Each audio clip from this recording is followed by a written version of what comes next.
சென்னையில் ஜூன் மாதத்தில் 100 மின்சார பேருந்துகளை இயக்குவதற்கு சென்னை மாநகர போக்குவரத்து கழகம் முடிவு செய்திருக்கிறது. விவரங்களோடு நிகரான நம்முடைய சிறப்பு செய்தியாளர் வேல்முருகன், இந்த முடிவுடைய முக்கியத்துவம் என்ன? இந்த 100 மின்சார பேருந்துகள் எந்த பகுதியில் எந்த வழித்தடத்தில் பிரதானமாக இயங்கும் அப்படின்ற அறிவிப்பு வெளிவந்திருக்கா? குறிப்பாக நீண்ட ஆண்டுகளாக மின்சார பேருந்துகளை வாங்குவதற்கு போக்குவரத்து துறை பல்வேறு வகையில முயற்சி செய்து வருகிறது.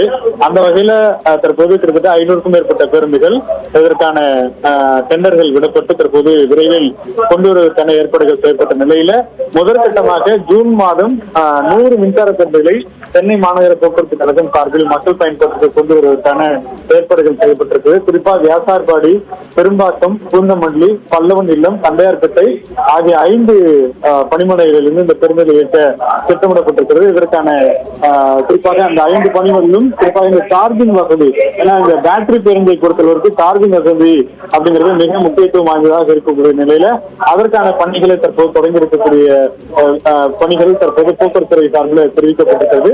எனவே ஜூன் மாதத்து முதல் 100 மின்சார பேருந்துகள் முதற்கட்டமாக வர இருக்கிறது. இந்த ஆண்டு இறுதிக்குள்ளாக மீதமுள்ள 400 பேருந்துகளும் சென்னையினுடைய பயன்பாட்டிற்கு, அதே போல தமிழ்நாட்டினுடைய முக்கிய மாநகர பகுதிகளுக்கு கொண்டு செல்ல ஏற்பாடு செய்யப்பட்டிருப்பதாக போக்குவரத்து துறை அதிகாரிகள் தெரிவித்திருக்கிறார்கள். விரிவான தகவலுக்கு நன்றி வேல்முருகன்.